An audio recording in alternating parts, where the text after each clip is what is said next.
नमस्कार दोस्तों। जय श्री राम, जय श्री राम, जय श्री राम। स्वागत करता हूँ आपका अपने चैनल भक्ति की शक्ति में। आज हम बात करेंगे नरसिंह की कथा के बारे में। जी हाँ, आपने सुना होगा नरसिंह की कथा के बारे में। आज जानते हैं नरसिंह की कथा विस्तार से। तो चलिए शुरू करते हैं नाम लेकर। जय श्री राम, जय श्री राम, जय श्री राम। विष्णु के 10 अवतारों में से नरसिंह अवतार चतुर्थ अवतार है।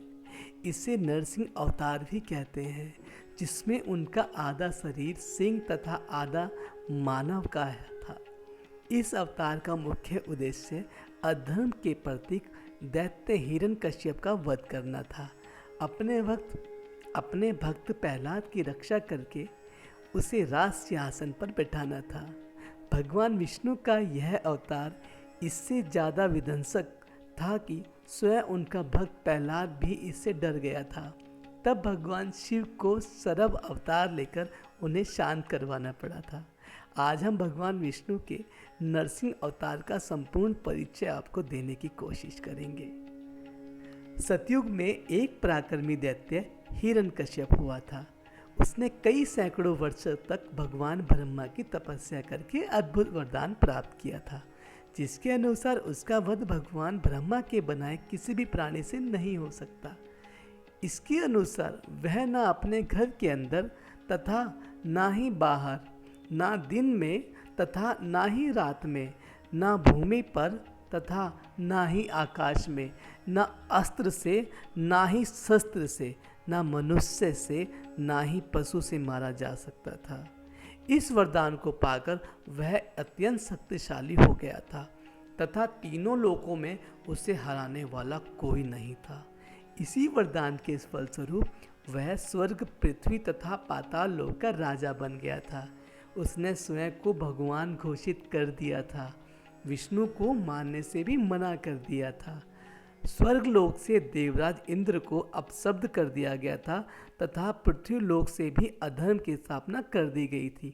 सब जगह धर्म का नाश होने लगा तथा ऋषि मुनियों की हत्या होने लगी। किंतु कहते हैं ना, भगवान सर्वत्र विद्यमान होते हैं और हर किसी को अपनी शक्ति का अनुभव करवा ही देते हैं। जो हिरण्यकश्यप तीनों लोकों का राजा बना बैठा था और स्वयं को भगवान घोषित किए थे, स्वयं उसी के घर में उसका पुत्र प्रहलाद भगवान विष्णु का सबसे बड़ा भक्त निकला।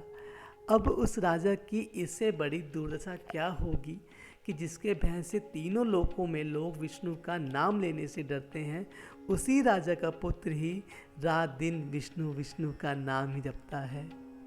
हिरण्यकश्यप के अधर्मी होने के बाद भी स्वयं उसके घर में विष्णु भक्त का जन्म हुआ, जो उसका सबसे छोटा पुत्र प्रहलाद था। प्रहलाद बचपन से ही भगवान विष्णु का भक्त था तथा उसकी भक्ति में ही लीन रहता था। जब वह केवल 5 वर्ष का था, तब उसके पिता हिरण्यकश्यप के द्वारा उसे मारने के बहुत प्रयास किए गए। इन प्रयासों में प्रहलादों को सांपों से भरे कारावास में फिकवा दिया था। हाथियों के पैर के नीचे कुचलवाने का प्रयास किया, पहाड़ से नीचे खाई में फेंक देना, अस्त्रों से शरीर के टुकड़े करना, अग्नि में जलाने का प्रयास करना इत्यादि सम्मिलित हैं।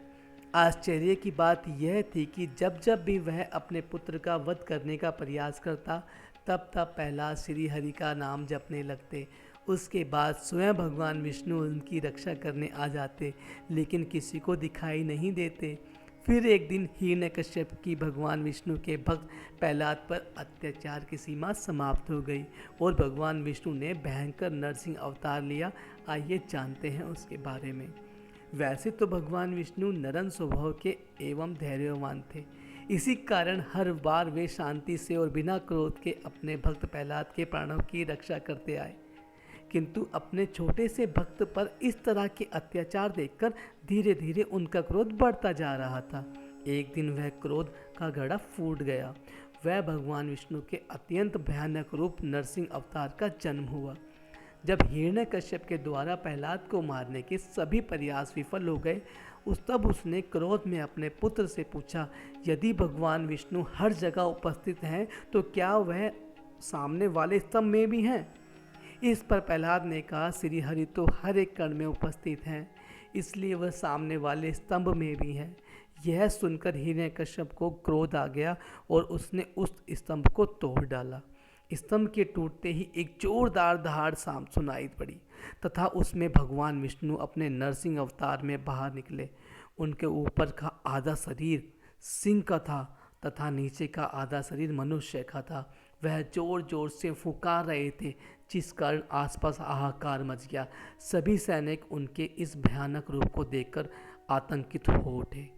नरसिंह अवतार ने हिरण्यकश्यप पर भीषण प्रहार किया तथा उसे खींचकर उसके भवन की दहलीज पर ले गए। उन्होंने हिरण्यकश्यप को अपने जांघों पर बिठा लिया और अपने बड़े बड़े नाखूनों की सहायता से उसका पेट चीरकर आंतड़ियां बाहर निकाल दी। इस प्रकार भगवान नरसिंह ने हिरण्यकश्यप का अंत कर दिया।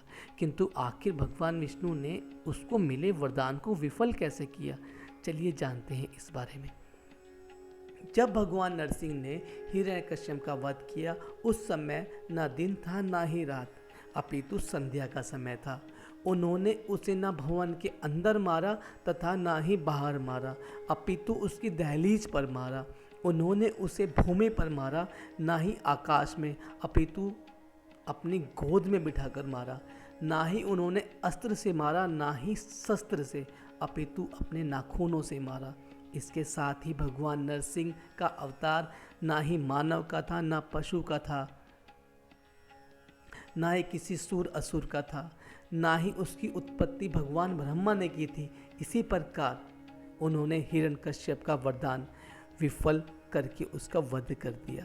हिरण्यकश्यप का वध करने के बाद जब भगवान विष्णु का नरसिंह अवतार शांत नहीं हुआ तो सभी जगह भव्य व्याप्त हो गया। नरसिंह भगवान अभी भी अत्यधिक क्रोध में थे, जिससे सभी देवता व दैत्य चिंता में पड़ गए। तब भक्त प्रहलाद साहस करके उनके पास गए तथा उन्हें शांत करवाने का प्रयास किया।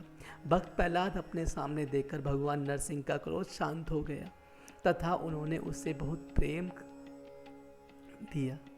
इसके बाद उन्होंने प्रहलाद को अपने पिता का उत्तराधिकारी बनाया तथा पुण्य श्री हरि में समा गए। कुछ मान्यताओं तथा शिव पुराण के अनुसार यह कथा यहीं समाप्त नहीं हुई थी। आइए जानते हैं उसके बारे में। जब नरसिंह भगवान ने हिरण्यकश्यप का वध कर दिया तब उनका क्रोध शांत नहीं हो रहा था तथा वे पृथ्वी को समाप्त कर देने पर आमादा थे। तब उन्हें शांत करवाने के उद्देश्य से भगवान शिव ने उससे भी भयानक रूप ले लिया, जो मानव तथा पक्षी का भयानक रूप था। उससे 2 पंख, चोंच एवं शक्तिशाली पंजे थे। शरभ अवतार में पंजों में नरसिंह अवतार को पकड़ा तथा आकाश में लेकर उड़ गए। उससे युद्ध करके उन्होंने नरसिंह अवतार को शांत किया। इसके बाद भी कुछ कथाएं प्रचलित हैं जिसमें भगवान विष्णु शिव के शरभ अवतार लेने से और ज़्यादा क्रोधित हो गए थे। तब उन्होंने उससे भी ज़्यादा भीषण अवतार गंडभैरूढ़ अवतार लिया था। यह अवतार शरभ अवतार से भी ज़्यादा बड़ा और भीषण था। यह देखकर माँ आदि शक्ति ने दोनों को शांत करवाने के उद्देश्य से अपना उग्र प्रांतिग्रणा धारण किया था। वैसे प्रचलित मान्यता के अनुसार यह सब बात की बनाई गई कथाएं इत्यादि हैं। वास्तव में भगवान विष्णु ने केवल नरसिंह अवतार लिया था। उसके बाद भगवान शिव या विष्णु या माँ आदि शक्ति के अन्य अवतार की कथाएं बनाई गई हैं। जब भगवान नरसिंह ने दैत्य हिरण्यकश्यप का वध कर दिया था तब भी उनका क्रोध शांत नहीं हुआ था। वे लगातार फुंकार रहे थे, दहाड़ मार रहे थे। उनके इस रूप से तीनों लोकों में सभी भयभीत थे और कोई भी उनके पास नहीं जा पा रहा था। ऐसी स्थिति में उनका अनन्य भक्त प्रहलाद डरते डरते उनके पास गया और उन्हें शांत करवाने का प्रयास किया। भक्त प्रहलाद को अपने पास आता देखकर भगवान नरसिंह का क्रोध एकदम शांत हो गया। इन्होंने छोटे से प्रहलाद को अपनी गोद में उठाकर उसे बहुत सारा प्रेम किया।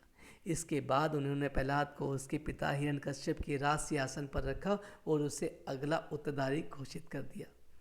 उसके पश्चात उनका उद्देश्य पूर्ण हो गया और वे पुनः अपने धाम को लौट गए और अपने रूप श्री हरि में समा गए। आशा करता हूँ आज का पाठ आपको बेहद पसंद आया होगा। नरसिंह और प्रहलाद जी की कहानी, ये कहानी थी भगवान विष्णु जी की, जो आपने सुनी होगी, लेकिन उसके पीछे की जानकारी आज आपको मिली है। तो चलिए, आशा करता हूँ आपको कहानी पाठ अच्छा लगा होगा। अगर आप मेरे चैनल पर नए हैं तो कृपया मेरे चैनल को सब्सक्राइब कर दें। आगे के पाठ के लिए मेरे चैनल पर बने रहें। आज्ञा चाहूँगा। जय श्री राम, जय श्री राम, जय श्री राम।